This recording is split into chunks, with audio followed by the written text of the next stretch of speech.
Semua orang membicarakan siapa yang akan menjadi kekuatan super berikutnya, tapi mereka semua salah.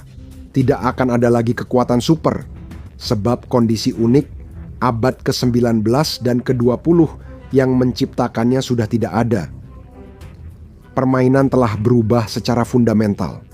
Anggap status kekuatan super seperti papan skor, karena terdiri dari 6 aspek: jangkauan militer, skala ekonomi, kemandirian energi, geografi strategis, dominasi teknologi, dan aliansi. Setiap aspek punya peran penting. Tapi masalahnya adalah bahwa negara manapun yang ingin mendominasi dunia harus unggul di semua kategori secara bersamaan. Dan itu jauh lebih sulit daripada yang terdengar. Dan inilah alasan mengapa setiap pesaing utama, Tiongkok, India, bahkan Uni Eropa, pada akhirnya selalu gagal memenuhi semua syarat. Dan pada akhirnya, kita akan menempatkan setiap pesaing kembali ke papan skor agar kamu bisa melihat dengan jelas posisi masing-masing. Superpower bukan sekadar kuat atau berpengaruh.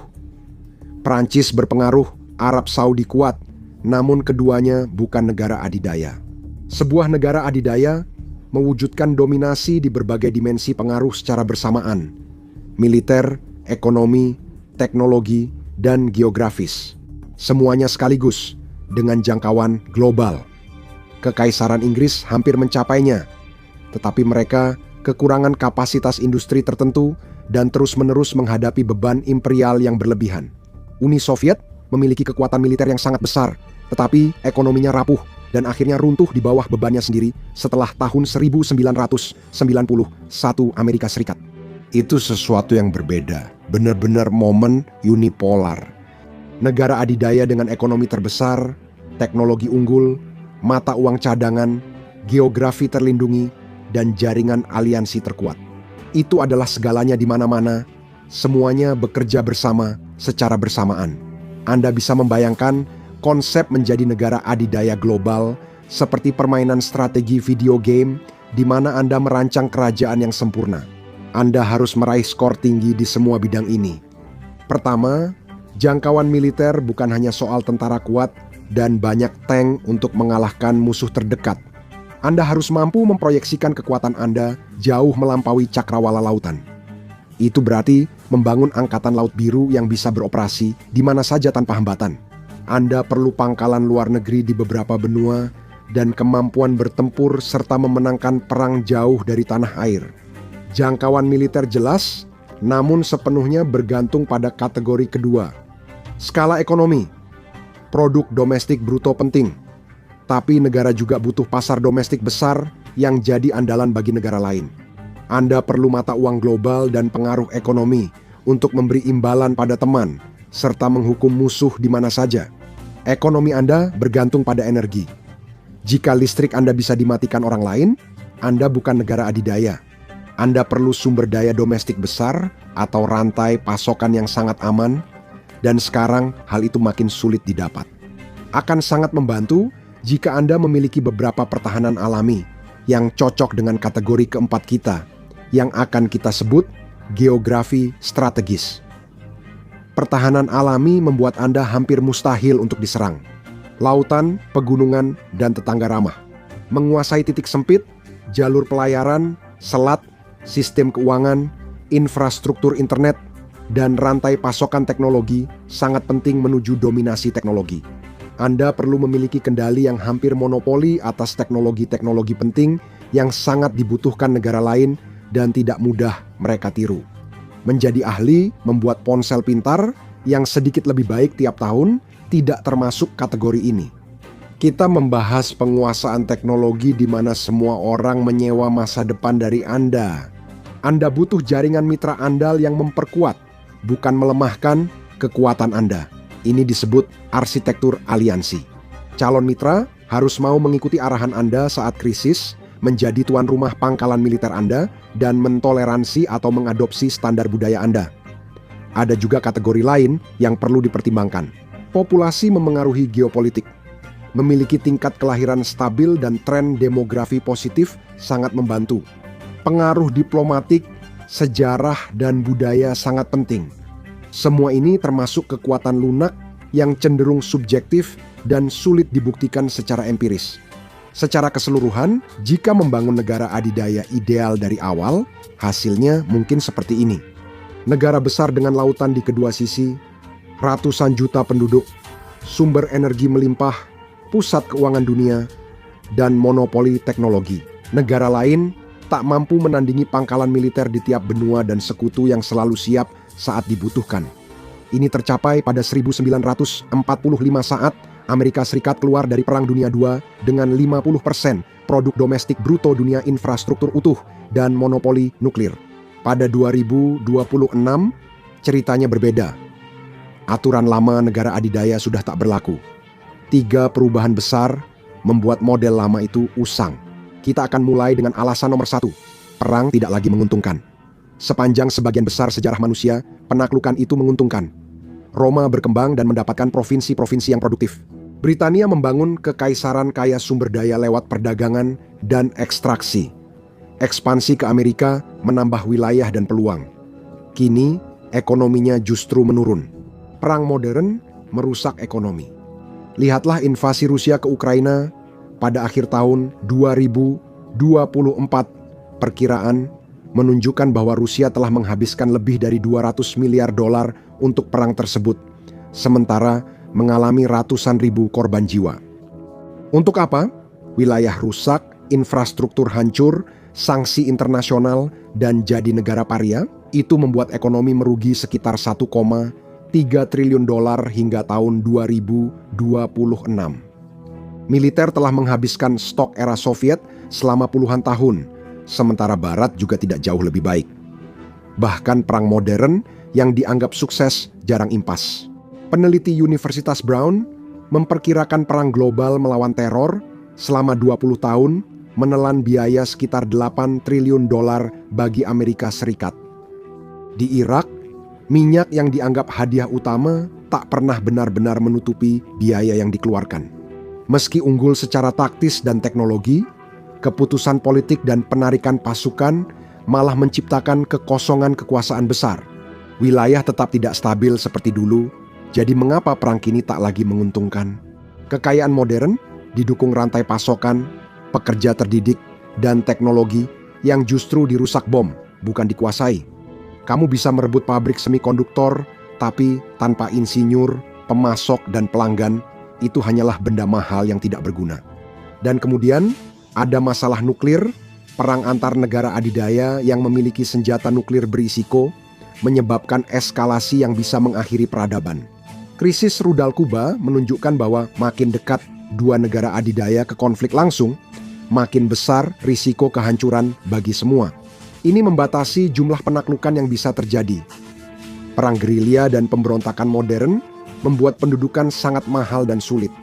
Britania Raya mengalaminya saat kerajaannya runtuh. Amerika Serikat belajar ini di Vietnam, Irak, dan Afghanistan. Rusia pernah belajar ini di Afghanistan dan kini di Ukraina. Mengebom saja tak cukup untuk jadi negara adidaya. Kita akan segera melihat mengapa Tiongkok paling memahami pelajaran ini dan bagaimana hal itu membentuk strategi mereka. Mari bahas alasan kedua. Dominasi ekonomi memicu perlawanan. Semakin dominan secara ekonomi, semakin orang berusaha mengurangi ketergantungan pada Anda. Secara historis, ini memang nyata. Saat Inggris mendominasi perdagangan dunia di 1800-an, kekayaannya memicu munculnya pesaing seperti Jerman, Jepang, dan Amerika Serikat yang mulai membangun industri untuk menantang Inggris. Hegemoni ekonomi Inggris melahirkan pesaing yang menantangnya. Pola ini terulang sekarang, namun lebih cepat. Inisiatif sabuk dan jalan Tiongkok awalnya tampak brilian. Mereka antusias meminjamkan uang ke negara berkembang demi kesepakatan infrastruktur, pengaruh, dan ketergantungan ekonomi. Pada tahun 2023, Tiongkok telah menginvestasikan 1 triliun dolar di lebih dari 150 negara. Hasilnya adalah reaksi balik transparan yang tak mungkin terjadi 100 tahun lalu. Negara seperti Sri Lanka hingga Zambia yang kesulitan utang menuduh Tiongkok melakukan diplomasi jebakan utang. Mungkin kedua pihak seharusnya sudah menduga hal ini. Alih-alih mendapat mitra setia, Tiongkok justru membuat mitra kesal yang mencari alternatif lain. Pelabuhan Hambantota di Sri Lanka disewakan ke Tiongkok selama 99 tahun karena gagal bayar utang, menjadi simbol praktik pinjaman mencekik. Dominasi dolar Amerika Serikat telah memunculkan perlawanan tersendiri. Negara Brasil, Rusia, India, Tiongkok, dan Afrika Selatan seperti Brasil, Rusia, India, Tiongkok, dan Afrika Selatan telah lama membahas alternatif perdagangan selain dolar. Setelah Amerika Serikat membekukan aset Bank Sentral Rusia pada 2022, sekutu-sekutunya pun mulai diam-diam mendiversifikasi cadangan karena khawatir jadi target selanjutnya. Tiongkok mempercepat yuan digital untuk kurangi ketergantungan pada dolar. Pemaksaan ekonomi malah mendorong negara-negara melakukan diversifikasi, bukan tunduk. Kekuatan ekonomi kini terbatas. Jika terlalu dominan, Anda malah mendorong orang mencari cara menghindar. Sekarang alasan ketiga, teknologi tak lagi bisa dimonopoli, menjadi perubahan besar menuju status negara adidaya. Britania memonopoli teknologi revolusi industri selama puluhan tahun, memperkuat dominasinya. Amerika Serikat mendominasi teknologi komputasi, dirgantara, dan nuklir setelah Perang Dunia Kedua yang menjadikannya negara adidaya. Kini, hal itu tidak mungkin karena informasi bergerak sangat cepat. Dulu butuh bertahun-tahun belajar lewat spionase, kini informasi muncul di makalah, paten, dan data hasil pertasan dalam hitungan bulan atau minggu. Rekayasa balik yang dulu membutuhkan waktu puluhan tahun pada tahun 1950-an sekarang bisa terjadi dalam waktu kurang dari 1 tahun. Sebagian dari masalahnya adalah bahwa talenta kini bisa bergerak secara global. Mahasiswa Tiongkok meraih PhD di Massachusetts Institute of Technology Stanford, Harvard, dan Yale. Insinyur India bekerja di Silicon Valley lalu kembali ke negaranya membawa pengetahuan. Tahun 2023 Tiongkok meluluskan 3,6 juta lulusan sains, teknologi, teknik, dan matematika per tahun. Sedangkan Amerika hanya 820.000. Anda tidak bisa mempertahankan monopoli pengetahuan ketika orang-orang yang menciptakan pengetahuan itu bergerak begitu bebas melintasi perbatasan. Spionase siber dan manufaktur asing telah mematahkan monopoli teknologi. Diduga, pencurian desain F-35 oleh Tiongkok mempercepat pengembangan jet siluman J-20. Saat Apple memindahkan produksi iPhone ke luar negeri, Foxconn, produsen elektronik asal Taiwan, belajar menguasai seluruh proses manufaktur, bukan hanya perakitan. Pola ini terjadi di banyak tempat. Smartphone yang ditemukan di Amerika Serikat pada 2007 kini, pangsa pasarnya dikuasai perusahaan Tiongkok. Tiongkok unggul dalam penelitian dan talenta AI, menerbitkan makalah lebih banyak daripada Amerika Serikat. Kini, lebih dari 80% panel surya dunia yang awalnya ditemukan di Bell Labs, Amerika Serikat, pada 1954 diproduksi oleh Tiongkok. Difusi pengetahuan kini jauh lebih cepat. Teknologi yang dulu butuh 50 tahun untuk menyebar secara global pada 1950 sekarang hanya perlu kurang dari 5 tahun. Kamu tak bisa menjaga keunggulan sementara jadi dominasi permanen. Realitas baru, perang tak lagi menguntungkan. Dominasi ekonomi memicu perlawanan. Teknologi tak bisa dimonopoli. 3 perubahan ini mengubah kemungkinan. Sekarang, mari lihat dampaknya bagi negara-negara. Semua orang mengira suatu saat akan ada negara adidaya baru, dan kita bisa menilai jika ada kandidat yang tampak jelas sebagai calon negara adidaya berikutnya. Itu adalah Tiongkok. Ekonomi terbesar kedua dengan 18 triliun. Militer dimodernisasi dengan kapal induk, pesawat siluman, rudal hipersonik, serta unggul di 5G kendaraan listrik dan panel surya. 1,4 miliar seharusnya cukup, kan? Tapi itu berubah saat Anda melihat apa yang Tiongkok andalkan untuk menjaga listrik tetap menyala. Tiongkok mengimpor 70% minyak dan 45% gas alamnya. Masalah besarnya adalah sebagian besar energi itu tiba melalui kapal yang melewati Selat Malaka, jalur air sempit di antara Malaysia dan Indonesia. Itu titik leher penting yang dikendalikan kekuatan sekutu Amerika Serikat. Itu berarti seluruh ekonomi, manufaktur, kota mega, dan militer Tiongkok berjalan dengan energi. Energi melewati selat yang dapat ditutup Angkatan Laut Amerika Serikat dalam 1 sore. Dalam krisis Taiwan, ini jadi kartu as Amerika. Tiongkok menyadari hal ini. sehingga mereka membangun pipa dari Rusia dan Kazakhstan. Namun, pipa ini tetap tak bisa menggantikan minyak laut dan jumlahnya masih kurang. Geografi pun memperparah masalah. Tiongkok dikelilingi pesaing dan calon pesaing seperti India, Jepang, Korea Selatan, dan Vietnam yang bersekutu dengan Amerika Serikat atau menyeimbangkan kekuatan Tiongkok. Rusia adalah mitra karena kebutuhan, bukan sekutu yang dapat diandalkan. Mereka bersaing di Asia Tengah dan Rusia khawatir pada ekspansi Tiongkok ke Siberia. Seperti sudah disebutkan, inisiatif Sabuk dan Jalan Tiongkok malah menimbulkan kebencian, bukan sekutu setia. Ada juga masalah demografi. Populasi Tiongkok kini menurun setelah mencapai puncak. Perserikatan Bangsa-Bangsa memperkirakan populasi mereka sekarang akan anjlok dari 1,4 miliar menjadi setengah dari jumlah saat ini, yaitu kurang dari 800 juta pada tahun 2100. Tenaga kerja mereka menyusut, lebih sedikit pekerja, lebih banyak pensiunan, biaya naik. Ini berlawanan dengan jalur menuju negara adidaya. 6 kualifikasi negara adidaya disimpulkan. Tiongkok kuat secara regional, namun belum menjadi adidaya global. Jika Tiongkok saja gagal, kandidat berikutnya lebih sulit. India punya keunggulan yang kini cepat hilang dari Tiongkok. Anak muda. Sebentar lagi, kami akan menunjukkan mengapa keunggulan itu nyata, namun belum cukup untuk jadi negara adidaya. Dengan 1,5 miliar penduduk dan rata-rata usia 29 tahun, mereka menyediakan tenaga kerja yang dibutuhkan Tiongkok. Demokratis dan mudah beraliansi dengan Barat. Geografi mereka mudah dipertahankan dengan pegunungan di utara dan laut di selatan. Masalah India adalah ekonominya.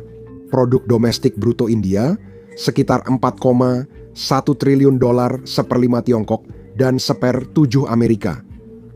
Pendapatan per kapita sekitar 2.600 dolar menunjukkan konsumsi domestik masih terbatas. Infrastruktur listrik ketinggalan zaman, pemadaman sering, jalan dan pelabuhan kurang memadai dan efisien. Perangkap pendapatan menengah mengancam secara militer. Cukup kuat di regional, tapi tidak punya jangkauan global.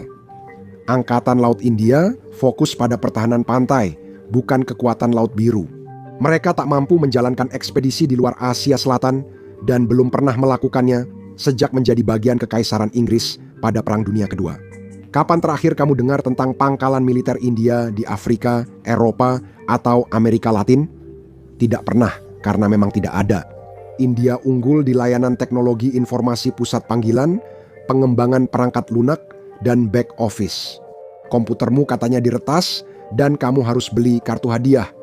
Namun, untuk inovasi mutakhir dan dominasi manufaktur, itu masih jauh saat ini.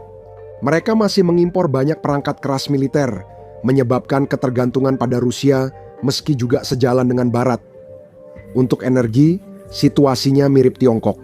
India mengimpor 85% minyak mayoritas dari Rusia dan seperti Tiongkok, rentan terhadap ancaman di Samudra Hindia. Penyumbatan di Selat Hormuz menghalangi jalur utama minyak mentah Timur Tengah dan bisa menghentikan ekonomi India.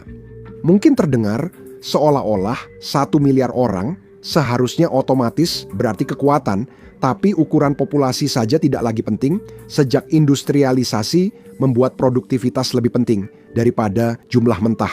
Jadi, bagaimana kesimpulan untuk India?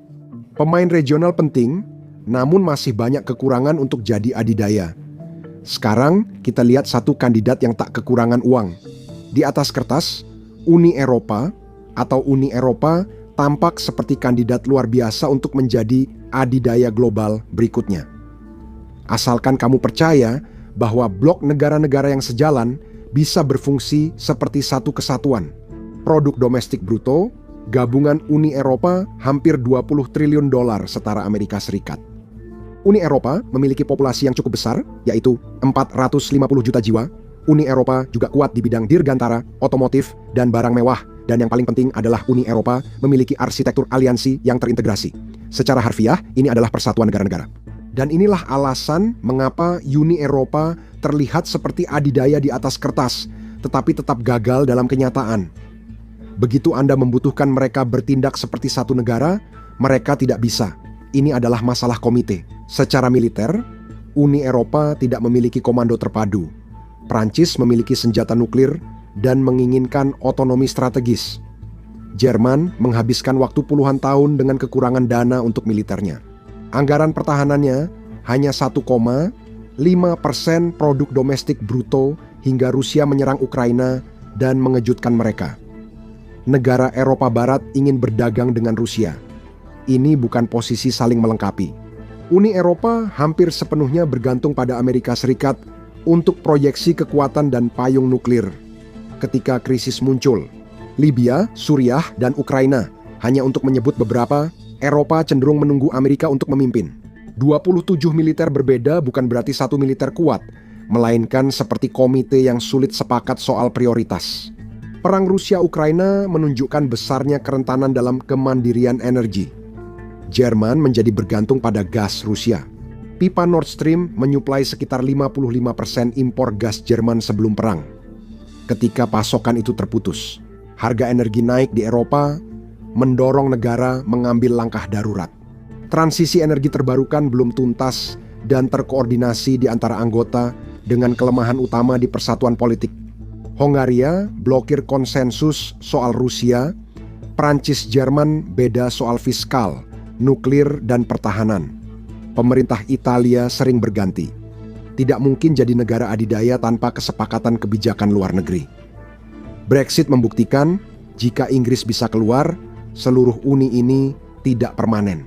Eropa adalah blok ekonomi dan kekuatan regulasi yang besar, namun belum menjadi negara adidaya bersatu.